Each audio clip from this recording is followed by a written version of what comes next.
அண்மை செய்தியாக பார்த்துள்ளோம்.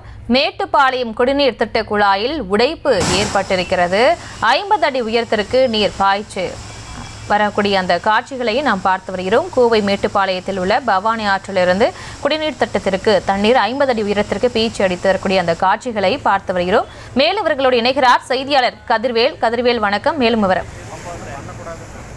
வணக்கம் தேஜா. அதாவது மேட்டுப்பாளையத்தில் இருக்கக்கூடிய பவானி ஆற்று திட்டத்துக்கு தண்ணீர் வருது. அதன் ஒரு பகுதியாக இருக்கக்கூடிய திருப்பூர் மாவட்டத்துக்கு இங்கிருந்தா ராஜஸ்வ குழாய்கள் மூலம் தண்ணீர் எடுத்து செல்லப்படுது. இந்த நிலையில மேட்டுப்பாளையம் இருக்கக்கூடிய நடூர் அப்படிங்கிற இடத்துல இந்த திருப்பூருக்கு குடிநீர் கொண்டு செல்லக்கூடிய ராஜஸ்வ குழாயை ஏற்பட்டிருக்கிறது. இதனால பாத்தீங்கன்னா 50 அடி உயரத்துக்கு தண்ணீர் பிடிச்சி அடிக்கிறதுனால சாலையில் முழுவதுமே வெள்ளக்கடா மாறி இருக்கு அப்படின்னு சொல்லலாம்.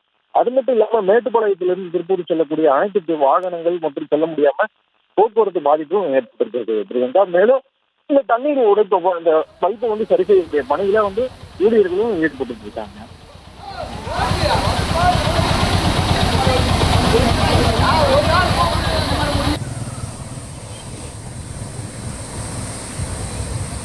விவரங்களுக்கு நன்றி.